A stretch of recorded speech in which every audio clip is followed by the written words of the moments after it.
Muy bien, ahora se estabilizó la grabación, entonces comenzamos con la reunión. Entonces, a continuación, damos inicio a la clase, para lo cual comparto con ustedes la presentación de la unidad 1, y quien les habla estará desarrollando la clase del día de hoy. Les aclaro de que la unidad 1 está partido en 2 sesiones. En las 2 sesiones, que serían el de hoy y el próximo miércoles, lo voy a desarrollar. Y la unidad 2, que sería la siguiente semana, lo va a estar desarrollando el profesor ingeniero Vicente Sosa. Como le digo, por favor, si tienen alguna dificultad o alguna consulta, lo pueden hacer en el chat o levantando la mano.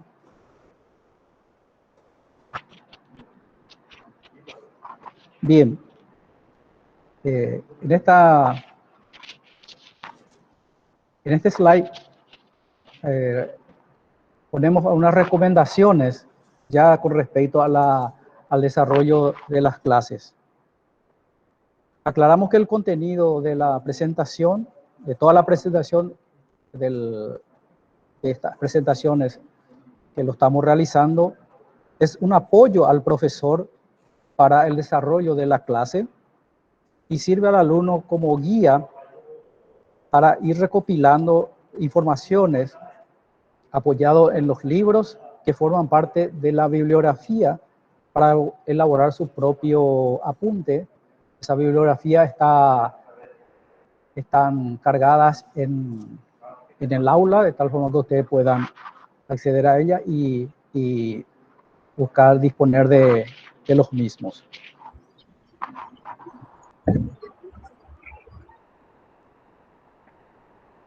Bien, el objetivo de la asignatura es dar a los alumnos los conocimientos suficientes para entender los fundamentos principales de la electricidad y conocer los procedimientos y la tecnología utilizada para trabajar con circuitos y equipamientos eléctricos, por sobre todo.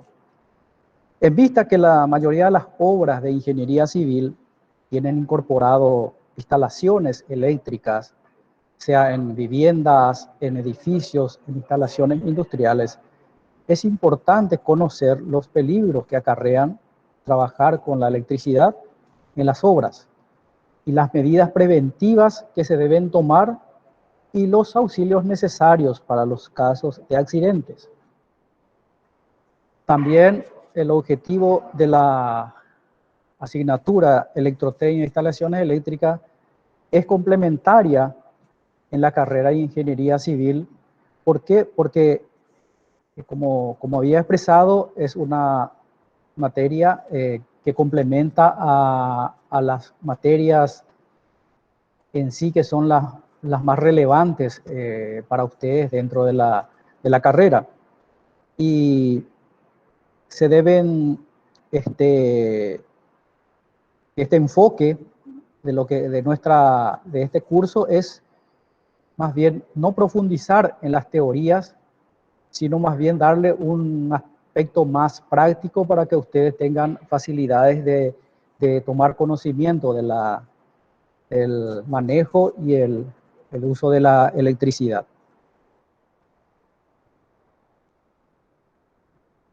Bien, la electricidad es una forma de energía muy utilizada en todos los ámbitos de una sociedad. Sin embargo, para muchos es un misterio o una falta de conocimiento de cómo se genera esa electricidad, la que finalmente llega a nuestros hogares. De manera resumida, se dice que la electricidad proviene de las denominadas centrales de generación, las cuales tienen diferentes fuentes de energía primaria.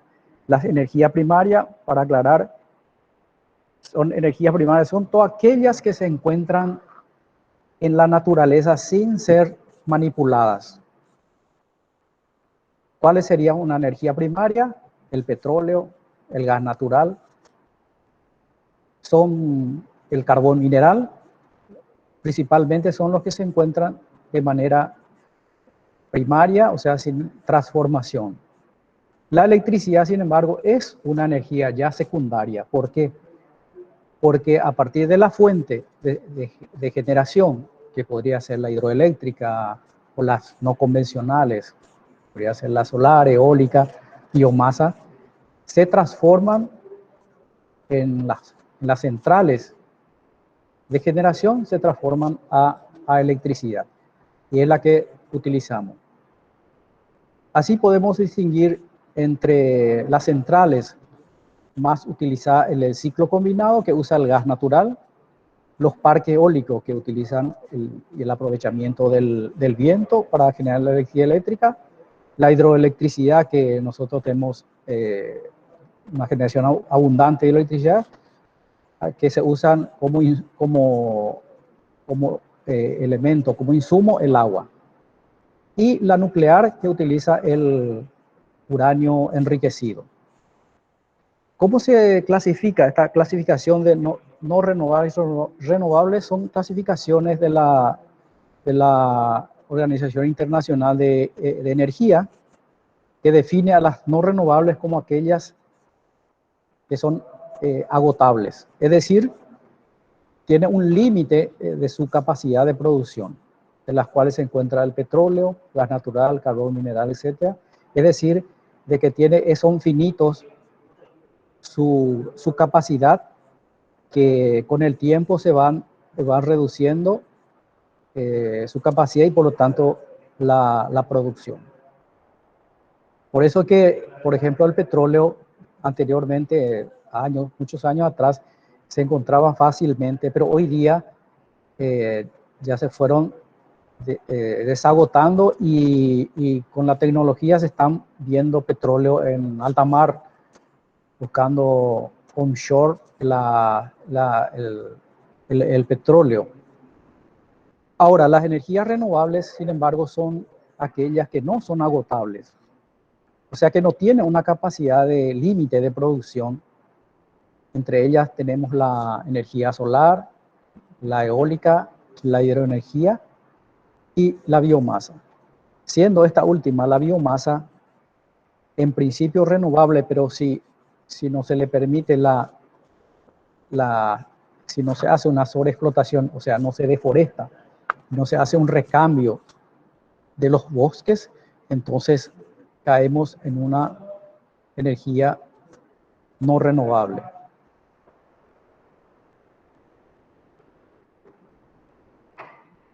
Este es un esquema típico de un diagrama de producción de energía eléctrica. Es esto que ven acá a la izquierda, estas tres, son todas térmicas. ¿Que producen qué cosa? Producen calor. Y las fuentes son térmica de combustión, que sería el gas natural, que serían los ciclos combinados, el turbogás. La central nuclear, que por fusión del uranio genera calor. O los centrales solares térmicas, donde aquí se puede ver una columna alta, donde llegan los rayos solares a estos espejos, que son parabólicos y concentran en este punto el calor que se tiene un aceite especial que se sobrecalienta, y eso va en contacto con el agua para producir vapor. O sea que también produce calor, y todo esto va a generarse vapor de agua. Este vapor de agua, con la presión y densidad conveniente, llegan a la turbina, donde mueven a la turbina, generando movimiento llegan al alternador o rotor y de ahí sale la electricidad, que es una energía secundaria. Entonces todo esto es primario, y aquí la transformación es electricidad. Hay otros tipos de fuentes, que sería la central hidroeléctrica, que es el agua el que hace el movimiento de las turbinas para llegar al alternador y generar energía eléctrica. La eólica es por el movimiento de las aspas, aprovechando la velocidad del viento. Entonces pasa por un multiplicador, que significa como el viento es variable, este multiplicador hace de que tengamos un movimiento constante a pesar de la variación del viento, hace que este multiplicador pueda aumentar o disminuir la velocidad. Y finalmente también se genera electricidad. Y por último, una planta solar fotovoltaica, que por radiación solar llegan a unos diodos, entonces esos paneles fotovoltaicos generan electricidad. Entonces acá está combinado, estos dos son no renovables, este es renovable porque viene del sol, esto también es renovable porque el curso de agua es digamos, previsible. La eólica también es renovable porque el viento no va a acabar, tampoco la solar. Y aquí quiero mostrar un poco esto que se llama balance de energía final, donde, como había explicado, tenemos la energía primaria y la secundaria. La característica nuestra de nuestro país, esto es sacado como fuente del Viceministerio de Energía, específicamente del año 2017, donde la hidroenergía es primaria, la biomasa también primaria, es nacional porque estos dos son nuestros. Sin embargo, esta importación de derivados del petróleo es totalmente importado. En Paraguay no explotamos todavía el petróleo. Entonces, esto sería la oferta, lo que se oferta para el consumo. Esta oferta, ustedes bien tienen acá unos porcentajes sumados, estos son 100%. Tenemos una alta oferta de hidroenergía que proviene de las binacionales. También tenemos la biomasa y un 20% de los derivados del petróleo. ¿Qué destino tiene esa oferta? El destino tiene el consumo final, que tiene una parte de exportación y unas pérdidas que son debido al transporte, si energía eléctrica, al transporte por las redes eléctricas, si es el derivado del petróleo, por transporte también, todo eso. Y acá están los valores. Y fíjense una característica acá, que en exportación tenemos un 98% de electricidad, que corresponde a lo que nosotros no consumimos de las binacionales, tanto Itaipú y Yacyretá, es un 98% de exportación y un 1,9% de biomasa que son transformados en carbón y son vendidos especialmente al mercado europeo. Y finalmente tenemos acá el consumo final, que también tiene su característica. Ustedes se pueden fijar que nosotros en el 2017 apenas se consumió el 16% de electricidad.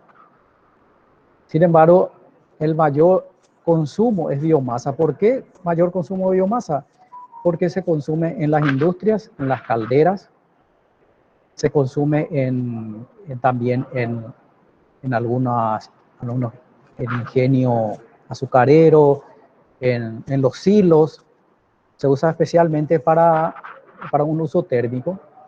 y un 40% de derivados del petróleo que son totalmente importados, que son divisas del país que salen al extranjero, pues son comprados del exterior.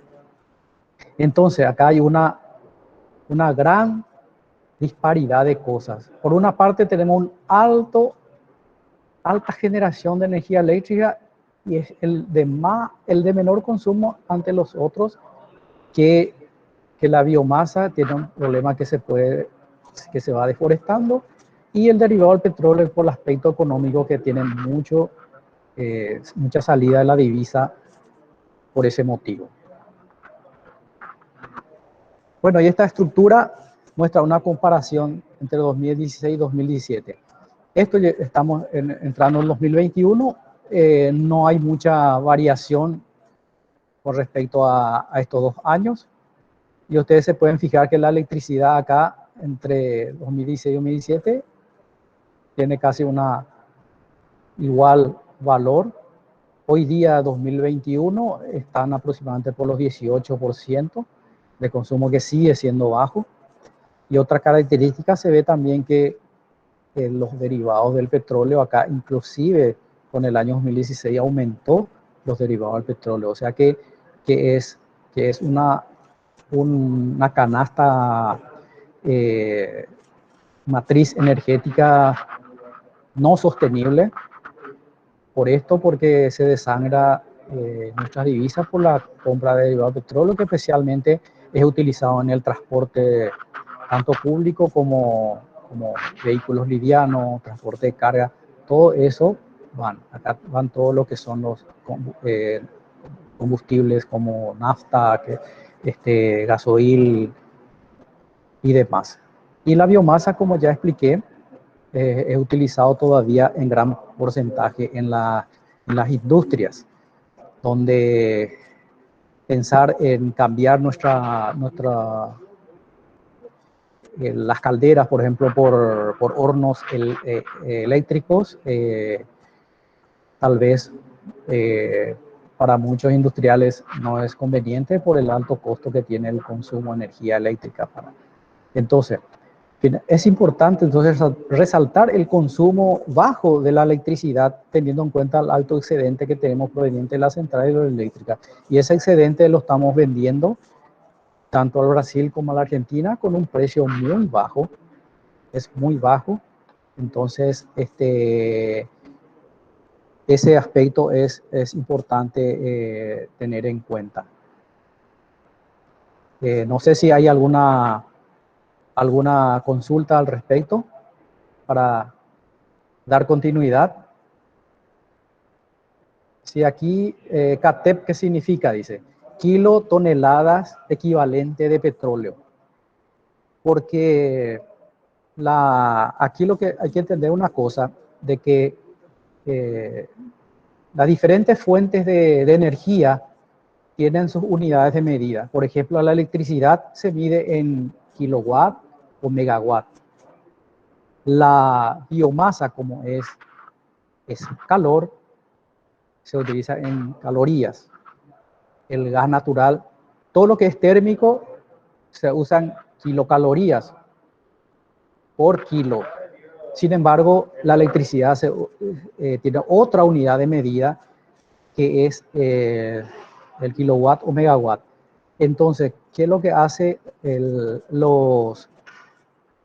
vieron de que yo no puedo sumar, por decir comúnmente, dos productos diferentes? O sea, yo no puedo sumar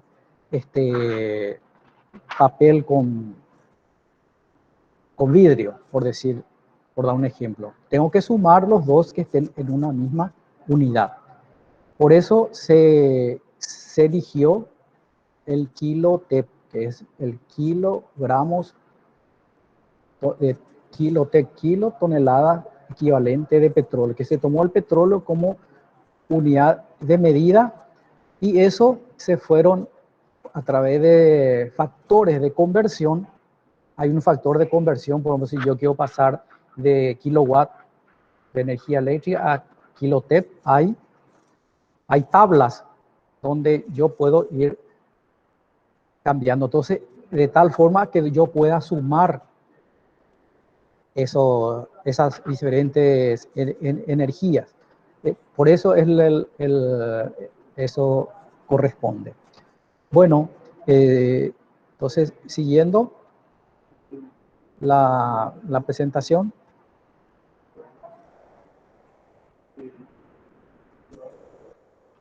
Entramos aquí a ya lo que corresponde al sistema de interconexión nacional.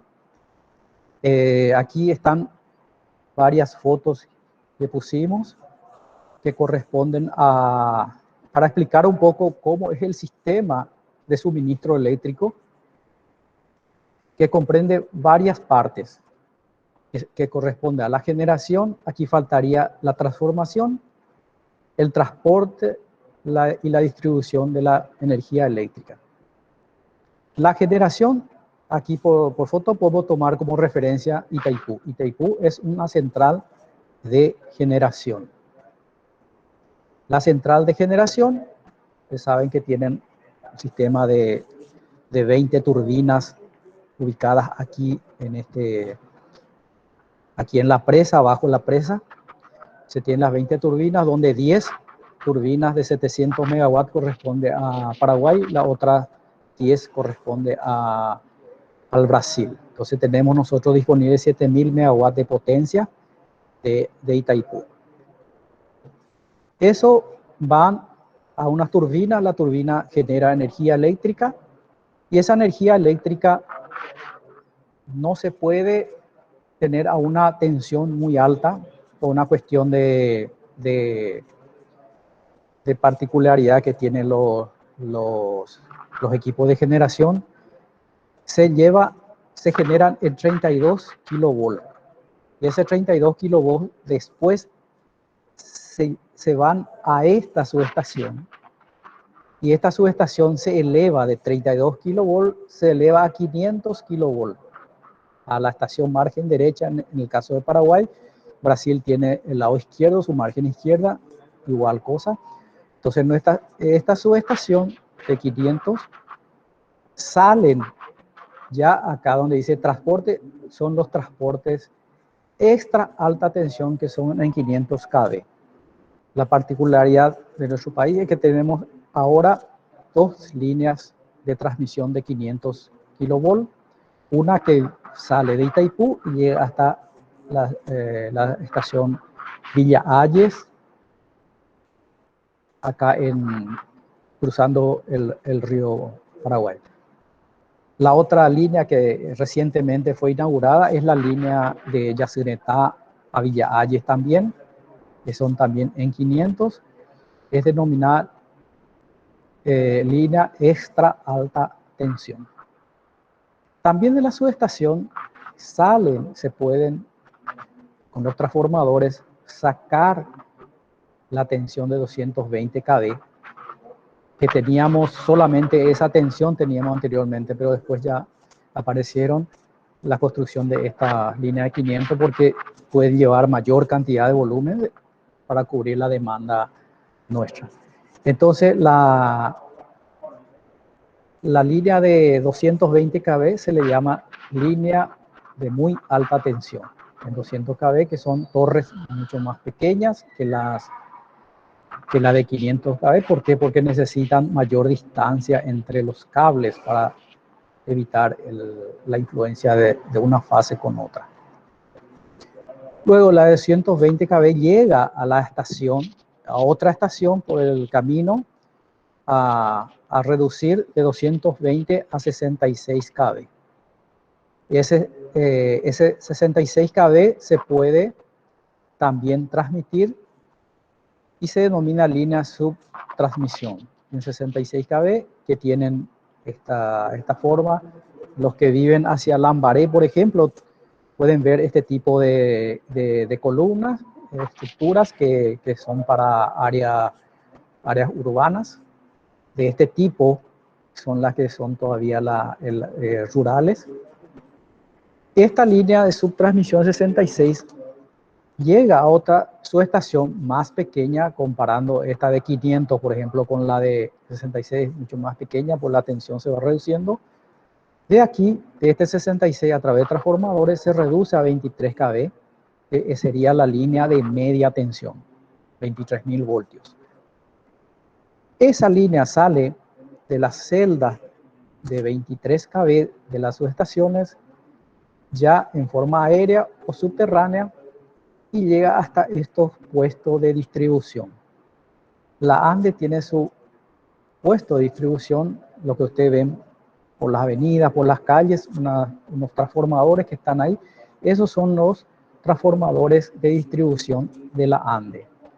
¿Qué hace esos transformadores? Es reduce de 23 kV, estos que están más arriba del transformador, son las líneas de 23, llegan al transformador y reducen a 380 volt y 220 volt, que finalmente son los que llegan a las viviendas. Entonces, esta sería un poco la cadena entre centrales y redes eléctricas.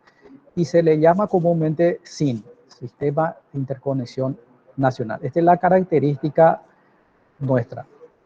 También, como dije, tenemos de Yacyretá otra línea de 500 que llega también hasta la estación Villa Ayes.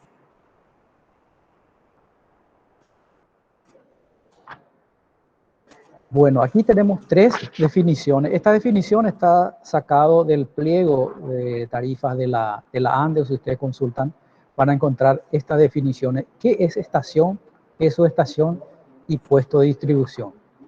Entonces, la estación es un conjunto de instalaciones electromecánicas, sirve para transformar la energía eléctrica en sus valores de tensión y de corriente. O sea, transforma la tensión y corriente determinado a otro valor que puede ser aumentando o disminuyendo esa tensión y corriente. Si disminuye la corriente y tensión, son transformadores reductores. Si es elevando, eso que le expliqué ahí en la planta mismo, en la central de Itaipú, que elevan a 500 kV de 32, son transformadores elevadores. Pero mantiene siempre la frecuencia que nuestro sistema nacional es de 50 Hz. Entonces, y la estación se define como una de las tensiones de salida o entrada debe ser los 120.000 voltios o los 20 kV. Si uno de ellos tiene ese valor de la línea de entrada o salida, es estación. La subestación sería prácticamente la misma definición, excepto que una de las tensiones debe ser de 66.000 voltios. Al llegar o salir 66.000 voltios ya es una subestación. Y el puesto de distribución que había mencionado también es un conjunto de instalaciones electromecánicas, sirve para transformar la energía eléctrica de media tensión a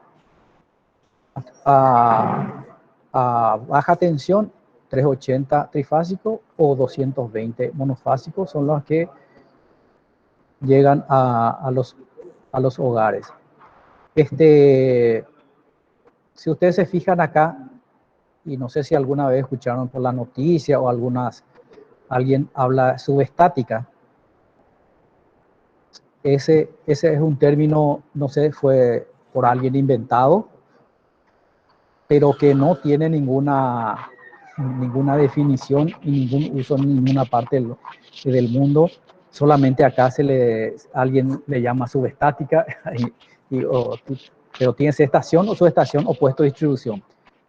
Por ahí alguien de ustedes habrá escuchado eso o van a escuchar ese nombre. Entonces, por favor, ustedes, alumnos, no digan subestática, ¿verdad? Porque está mal expresado.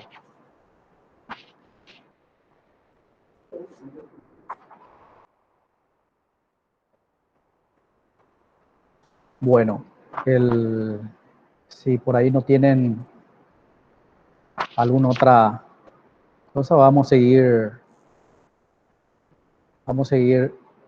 Bueno, acá entramos a una de las leyes muy importantes de la electricidad, que es la ley de Ohm, donde relaciona la tensión V, la corriente I y la resistencia R.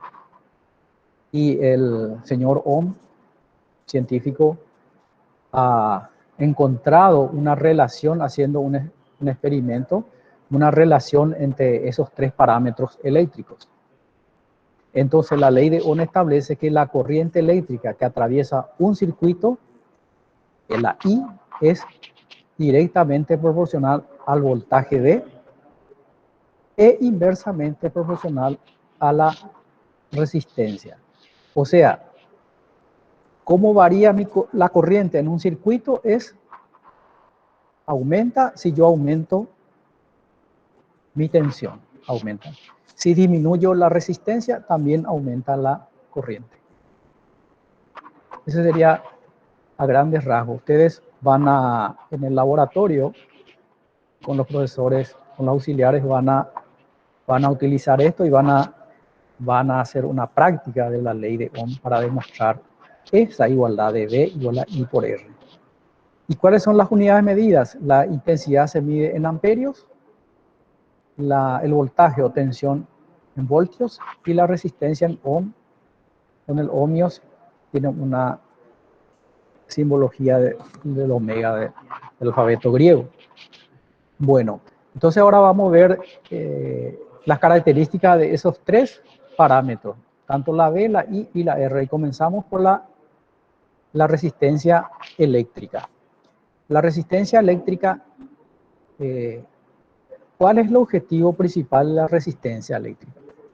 Uno es producir una caída de tensión. Al paso de la corriente por esa resistencia se produce una caída de tensión, que es la V que ustedes ven ahí. Determinada resistencia, por el paso de la corriente genera una caída de tensión V, que es proporcional a la corriente que la atraviesa. Y entonces por la ley de Ohm tenemos esa igualdad. Entonces, como habíamos dicho, su simbología es Ohm y se mide con un instrumento de medición que se llama ómetro, que también ustedes van a tener la oportunidad de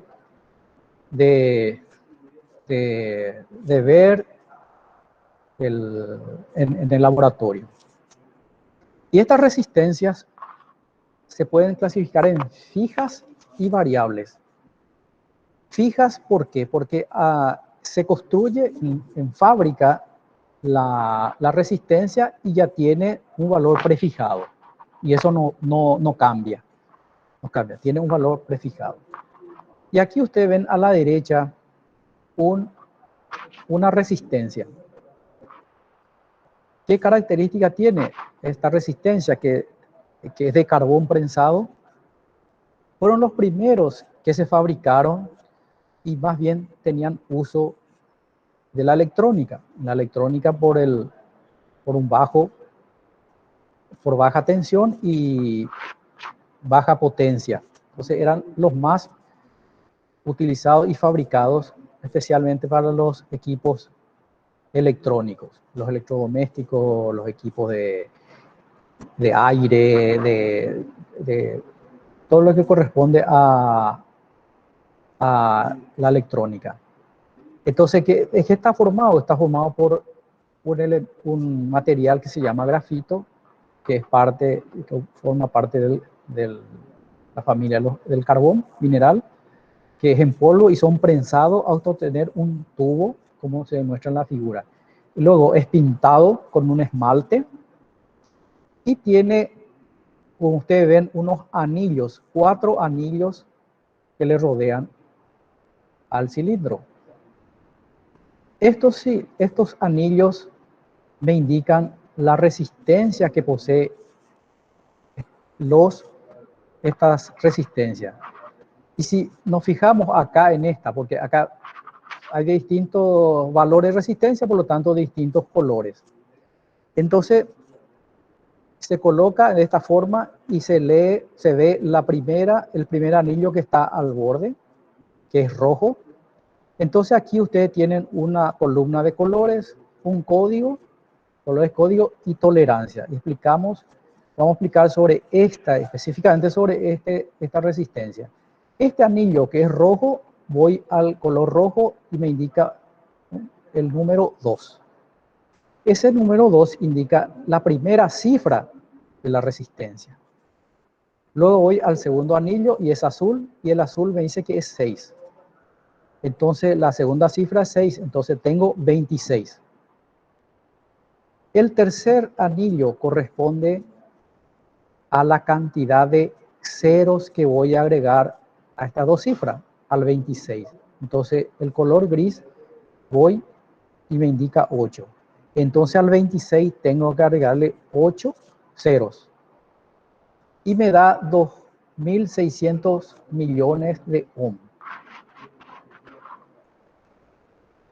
Eso yo puedo llevar a los múltiplos. Si divido entre 1000, voy a tener kilo ohm. Si divido entre 1.000.000, voy a tener mega ohm. Entonces, esa es la forma que yo puedo no tener una cifra tan larga y elevarlo a los múltiplos, como el caso del mega ohm. Y por último tenemos este cuarto anillo que es color dorado, que es la tolerancia. El dorado es 5%. O sea, esa cantidad que vimos, 2.600 millones de ohm, yo tengo que, me dice que 5% es lo que soporta, 5%. Entonces, más o menos 5%, por debajo o arriba. Entonces yo mido con el ómetro esta resistencia y me tienen que dar, llevando a múltiplo a 2.600 mega ohm, más o menos 5%. Si está fuera del más o menos 5%, quiere decir que la resistencia perdió su vida útil, tiene algún problema, entonces hay que desecharlo. Y el ómetro, que es el instrumento que mide, hay una característica especial que se debe tener en cuenta en los manejos de instrumentos, que ustedes también van a ver, que las resistencias se miden sin energía. Si esta resistencia está conectada a una corriente eléctrica, hay que desconectarlo y medirlo sin tensión. Esa es la característica que tienen que tener en cuenta.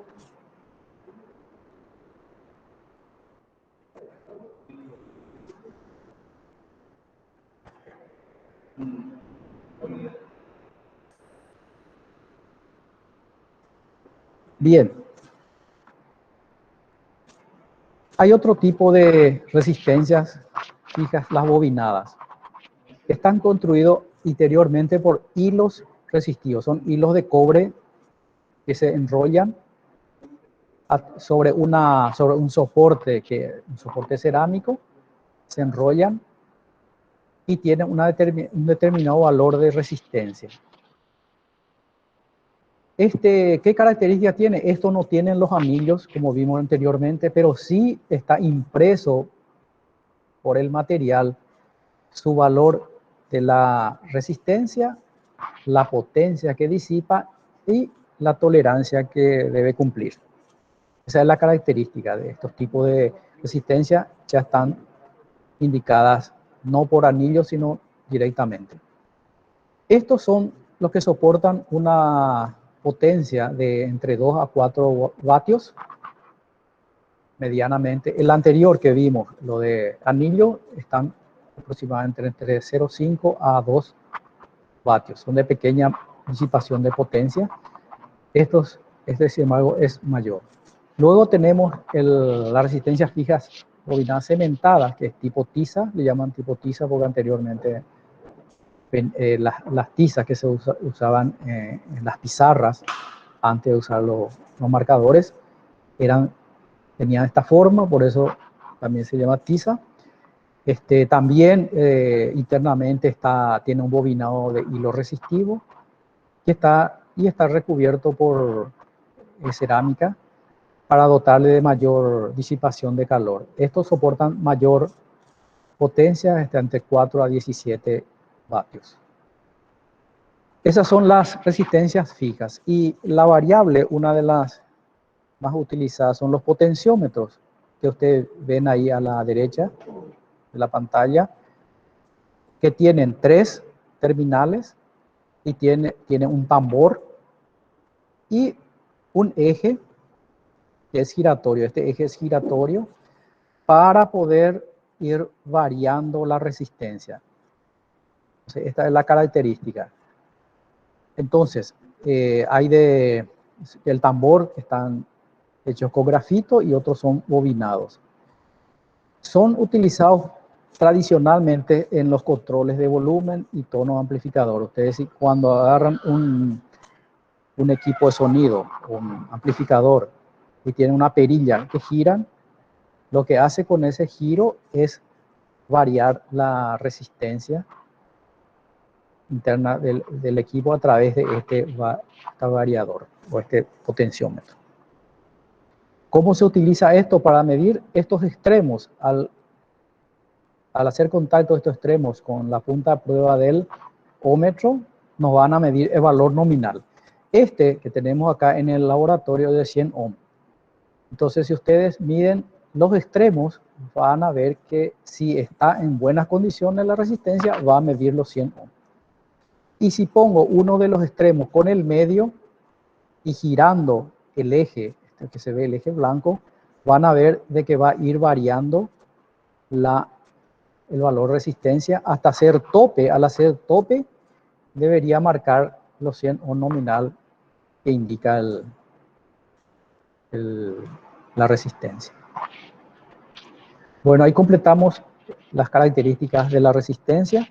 Ahora vemos la diferencia potencial o fuerza electromotriz. La B dentro de la ley de Ohm. Entonces, la diferencia potencial o fuerza electromotriz es la que mueve los electrones. Es el principal causante del movimiento de los electrones, que va desde un punto de mayor potencial a un punto de menor potencial. Si uno hace una comparación con el agua nunca va de una inclinación más baja hacia arriba. El agua siempre circula desde de un nivel más alto a un nivel más bajo. Si comparamos el nivel más alto de un terreno con la diferencia potencial, entonces también los electrones se mueven de un mayor potencial hacia un menor potencial. Y poseen también las unidades de medida de voltios, kilovoltios, que sería 1000 veces el voltio, y megavoltio es 1.000.000 de veces el voltio. Los submúltiplos, o sea, los milivolt, microvolt, que se tienen también, que se pueden medir también con los instrumentos, no son usados comúnmente en instalaciones eléctricas. Sí, en las instalaciones o circuitos electrónicos sí son utilizados. Y luego tenemos otro tipo de diferencial de potencial, son las pilas y baterías. Las pilas, las que tenemos conocidas como las pilas que utilizamos para distintos usos en control del televisor o de la radio. También tienen su diferencia potencial, que al conectar a una carga hace que gire, que circule la corriente.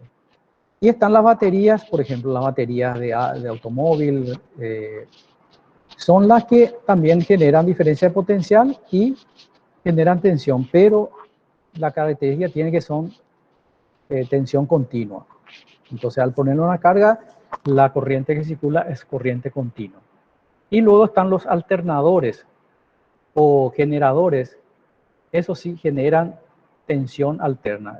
Esto es lo que habíamos hablado cuando hablamos de las centrales y la red. Entonces, los generadores son grandes alternadores que generan energía eléctrica trifásica, que vamos a ver cuando veamos en la unidad que corresponde a sistema trifásico. Vamos a ver cómo el principio de los generadores de tensión.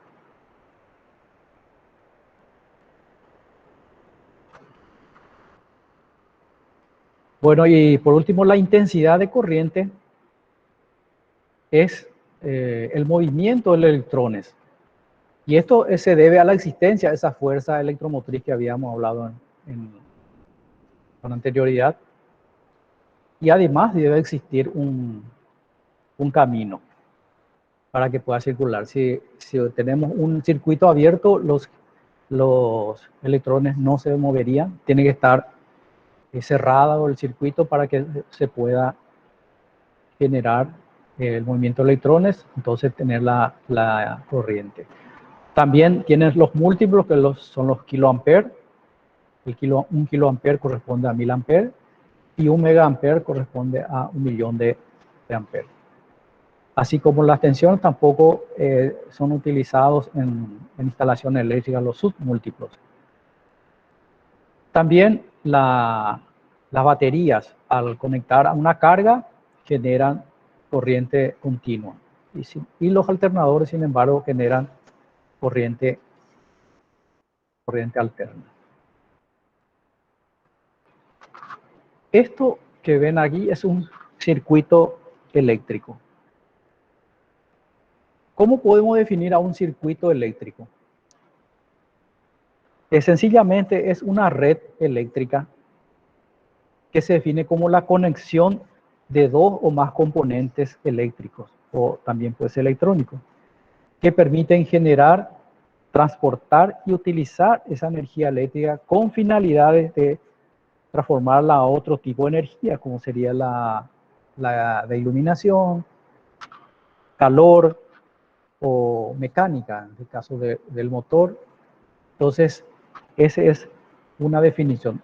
Otra forma de definirlo podría ser que es una trayectoria o camino por el cual fluye la corriente eléctrica. La trayectoria debe estar cerrada. Aquí ven ustedes en esta gráfica, tienen un interruptor. Si este interruptor está abierto, por más que yo tenga en esta batería, tiene diferencia potencial, este circuito eléctrico no está cerrado, por lo tanto no fluye electrones, por lo tanto no hay intensidad de corriente.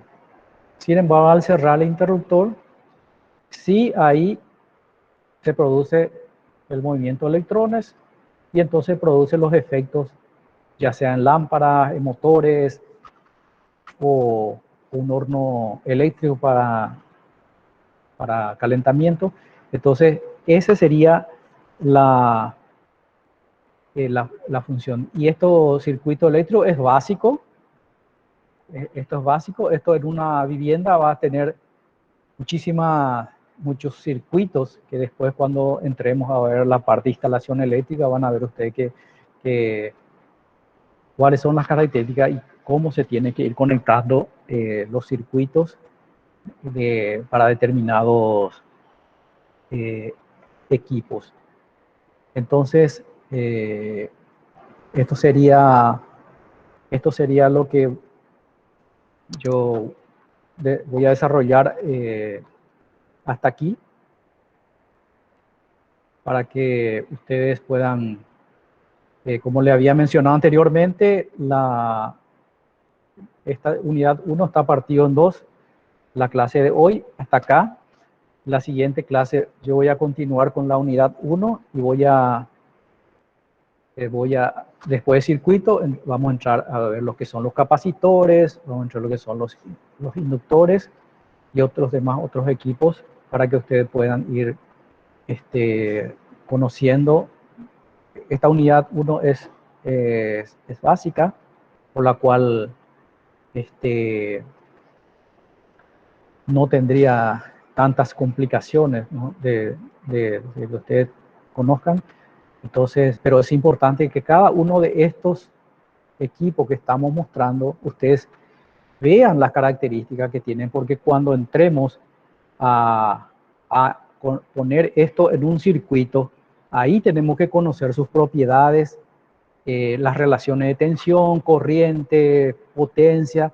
Entonces, hay que conocer bien el comportamiento de estos equipos para poder luego tener facilidad también en manejarlo. Entonces, con esto yo estoy cerrando la clase, casi llegamos a las 17 horas, entonces me gustaría continuar, pero las recomendaciones que recibimos es que hasta 1 hora las clases virtuales se puedan desarrollar. Entonces yo no sé si alguien tiene alguna consulta, alguna duda, no tengan ningún temor a preguntar. Estamos con el ingeniero Vicente Sosa, estamos y los auxiliares estamos para poder evacuar todas las consultas que tienen. Nos pueden hacer las consultas en el aula virtual o cualquier medio, el WhatsApp, para que nosotros podamos ir también haciendo que el conocimiento de ustedes vaya mejorando, porque como había dicho al inicio, este curso que es de electrotecnia es un poco complementario y por ahí usted dice, bueno, pero en ingeniería civil no, yo no tengo tanto interés en esto, en la electricidad, pero es muy importante conocer, porque en la vida profesional ustedes van a encontrarse en situaciones en la cual tienen instalaciones y tienen que ir conjugando una viga cuando cruza un electroducto, el aire acondicionado, colocar en tal parte bandeja de cable que va allá, que te cruza ciertos lugares. Entonces se complementan con otras profesiones, como sería la eléctrica, la electromecánica, el, la parte de telefonía, comunicaciones, la parte de aire, de señales débiles, como es el internet, señales. Entonces eso es muy importante que ustedes puedan ir manejando. Bien. Entonces, si no hay alguna consulta, entonces dejamos aquí y cualquier cosa, como le digo, pueden enviarnos un mensaje o en el foro del chat del aula pueden comunicarse con nosotros. Entonces aquí voy a cerrar detener la grabación. Eso le llegarán a ustedes en su correo para que puedan servirle como un uso asincrónico de esta clase. Entonces nos conectamos entonces el próximo miércoles.